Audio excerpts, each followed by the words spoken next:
What's up, guys? Back at it with another video from The Backups, where we talk about all things NHL, NBA, and NFL related. Today's episode is brought to you in part by Water. Find it in a pond near you. Alright, enough jibber jabber. Let's get into it. What's today's episode about? Alright, so today's episode is going to be the first installment in a larger series where we go through all the NBA All-Decades teams. Now, we're going to be doing this from the 2010s all the way down to the 60s. And we're also going to be doing it with NHL teams, too, so make sure to check that out. Definitely. Alright, so today's episode is going to be the first part, the 2010s. Yep. Point guard down to center, backups and all. Do you want to get into it? Alrighty, first player on this list has a special place in my heart as a Warriors fan. Our point guard is Stefan Curry. Yes. Probably didn't see that one coming. No brainer at Yeah. the point guard position for this one. 2 MVPs, 2 championships, scoring leader, 5-time All-Star. Like, he has all of the credentials statistically and then also just with the championships and I think his reach goes a little farther beyond just, like, his stats. Like, he's so, like, important to just, like, you know, all, like, the kid, like, everybody growing up now is trying to be like Steph Curry. He's changed the game in the sense of people pulling up from 40, 50 and just chucking it. I would say other than LeBron, he's probably the most influential player this of generation. Yeah. So, definitely. Yeah, he'd be a good one. Well, I think a guy that you could also throw in there would definitely be Russell Westbrook. I think he deserves a mention in there. What? Triple-double. Mr. Triple-double, last season MVP, 7-time All-Star, 2-time scoring champ. He definitely deserves a spot on this list as the backup point guard for the 2010s team. He's had a lot of good years in the 2010s. He made it to the finals that one year. I feel like a lot of people kind of forget about that season. Mm-hmm. They were kind of close to, pulling it out all the way. That would have, the Heat. Yeah, that would have changed the whole landscape of the NBA, I think. Because I don't think Durant would have ever left. Yeah, that would have been crazy. All right, shooting guard. Moving on down to shooting guard. So we decided on James Harden for this one. Being a 6-time All-Star, 3-time All-NBA. Soon to be MVP. Soon to be MVP. He's had a great season so far. Leading the Houston Rockets to the #1 record in the NBA. Yeah. Scoring champ of this year, last year's assist champ. Averaging almost just under 28. That's ridiculous. For the last 6 seasons. So that's just consistency is on par with Harden. Ever since he got to the Rockets, he's just been dominant. Like, he's probably been the best shooting guard in the league for the last 6 years. And also, he's got his own spice. He's got his own style that no one else really has in the league. So he's also appealing at the eye for really anyone that likes basketball. It's almost like he moves in slow-mo sometimes. Like, it's great. It's just he plays in such an interesting way. So, definitely.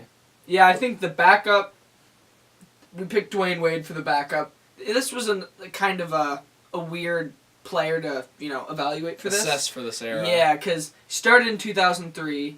And he had a lot of good years. He had a championship. He had probably his most dominant years in the 2000s. But you can't really overlook what he did in the 2010s.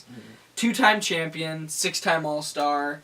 He's been on the first team All-NBA. He's just, like, he was part of that amazing Heat team, obviously. That was just, so he's definitely worthy to be a backup on here. Yeah, I think even Klay Thompson deserves a mention. I think he's another 2-time champ. Best spot-up shooter in the game, I think. And he's a great player on the Warriors. Great player for them to just have as... I think he's a little bit underrated sometimes, just because of where he is and what team he's on. Yeah. People don't value him enough, but he's hugely important to the Warriors in their stretch of championships. Definitely kind of hard to leave off the list, but... Definitely. Small forward... Don't think you're really going to argue with me on this one. No. LeBron James. James. King James. 3-time champion. 3-time Finals MVP. 8-time All-Star. 9-time first team. Crazy. That's just... this whole decade, he's just been ridiculous. Been an All-Star been a first-team NBA every year of this decade. So there's really no way you can't put him on there. 3-time MVP... That number could be 7 or 8, really. If people thought of it as actually the most valuable. Yeah. Like, I'm not even a huge LeBron fan, but I could see that. Yeah. That, like last year, he's more valuable than someone like Westbrook. Exactly. So, he has to be on this list. The seven straight finals appearances definitely puts him over the top for me. You're just ending every year in the East, ready to go against the top team in the West. This whole decade, he's been in the finals basically every year. I think, except for maybe like 2010. Yeah, he's definitely been key for the league. I think he's been the best player. I think not a lot of people can debate it, but it's just a no-brainer. Yeah, but I really think Kevin Durant is super close second. I think if LeBron wasn't here, Durant would be a no-brainer to put in there. Champion last year with the Warriors and Finals MVP. They got the 2014 MVP as well under his belt. 9-time All-Star, 5-time First Team. He's got the accolades and he's captured a chip and all. Yeah, he's definitely got that chip definitely helps. Even though it's a little, some people say it's a little tainted, but I think in a few years people will not even really think about it. I think when you get that and the Finals MVP, then it's a little different. A few years ago, LeBron was a villain, and now everybody's just like loves him. Yeah. Like, it'll definitely change. So, yeah, he definitely deserves a mention. Yeah, for sure. He was kind of just being behind LeBron James is just kind of the only reason he's not on the list. Definitely. Moving on down to power forward. So, me and you, we decided on Dirk. Dirk Nowitzki. German Jesus. Consistency. He's just been great for the Mavericks in the last, and he was even great in the 2000s too. Yeah. He was another 2-decade guys. Yeah, he also had great stats in those years. Yeah. Finals MVP in 2011. That really put him over the edge. That puts him over the edge. That's one of those players where you just like, it's so like satisfying to see them win a championship, just because they're such a good player on the same team for so long, just putting up numbers. So that definitely helped him a lot. Yeah, 5-time All-Star. I think he definitely deserved a spot on the list. Yeah, definitely in the starting lineup. I think another guy you could look at. It's a little premature because he came into the league in what I want to say like 2013. Actually, maybe like 2012. I think it was 2012. Yeah, 2012. So, and he took a couple years to get going. He's had some injuries, but Anthony Davis. Yeah. Like so talented, and he might even already be a top 5 player. Yeah, he wasn't definitely on a great team either. Yeah, he carried that team to the second round, like won a game against the Warriors. That's pretty damn hard to do. 5-time All-Star, 2-time First Team. Pretty sure he just got on the first team again. It was just released about a day ago. So 3-time first team now. And yeah, I just think I won't be surprised if when the decade's over he might be considered the best power forward this decade. Yeah. Just because Dirk was a little bit more 2000s as well. Yeah, and he won his chip just 1 year into the decade. Yeah. So Anthony Davis, for a while, I think he's been the best power forward in the league. Yeah, definitely. And I think Kevin Love. Yeah, Kevin Love he gets a say in there because he's got the chip.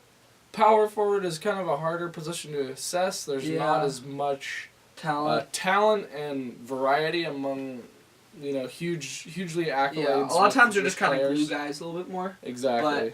But Kevin Love, the 1 chip, 5-time All-Star. The beginning of his career, with the Timberwolves, he was looked at as one of the most valuable players in the league. Definitely. So, rounding it out with center. This one's pretty easy, I think. I think I think he's underrated for a lot of people just because his prime was kind of cut short. I'm talking about Dwight Howard.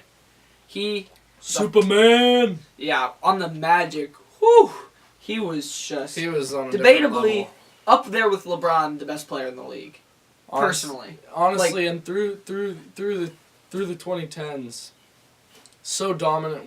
Probably had one of the more dominant seasons as a single player on a team, especially on a bad team. Yeah, carried them to a finals. Yeah. That's just insane. That year that he had was crazily dominant. He's been a 5-time All-Star, 3-time First Team, 2-time Defensive Player of the Year, led the league in rebounds 3 times. Yeah, that's pretty That's pretty great. So he's definitely the best center. I kind of forgot about him. I wasn't thinking about him right away when we were making this list. And then I just remembered him and I looked up his stats and I just remembered how we played like back in the early days of the 2010s. And he definitely deserves to be on here. He was a goddamn monster. Yeah. But, looking at Dwight Howard, how he, went to the Lakers and Hawks and just kind of like flowed down. I thought of another guy, Boogie Cousins. He hasn't played in the whole decade, but considering, he's scoring 25 points per game for 4 years straight. Yeah. I think his stats really, really don't do justice for what he is on the court. Yeah. I think he's probably the best offensive center. Yeah, for a while, and I feel people don't really think of him that way. For the last couple of years, he was. Sometimes he doesn't even make the All-Star team, which is ridiculous. I think we're gonna see where his career ends up when he comes back from this. Yeah, that's gonna be interesting. If the Pelicans can maybe get like one more small forward piece, or like I know they have a couple of decent guards in Drew Holiday and what's his name? Rondo. Blanking. Rondo, yeah, of course. But if they could just get one more little like piece to put in the middle, like that would be. If they had someone even like Iguodala, I feel like they would be so much better. Just that like they have their two big guys. They've got a pair of guards. They don't have that wing that's like either a knockdown threes. Yeah, knockdown threes. Probably was all they really need. Honestly, like Robert Covington would probably work pretty good. He would probably work pretty good in that spot too. Alright, so that finishes the backup center spot. I think the list is pretty good. Not a whole lot of times where I was really struggled to figure it out. There's a couple guys that just had their spot etched out. They were solidified in there. There was a few of them in there. So, there's your... The 2010 NBA All Decades team, brought to you by... The Backups, baby!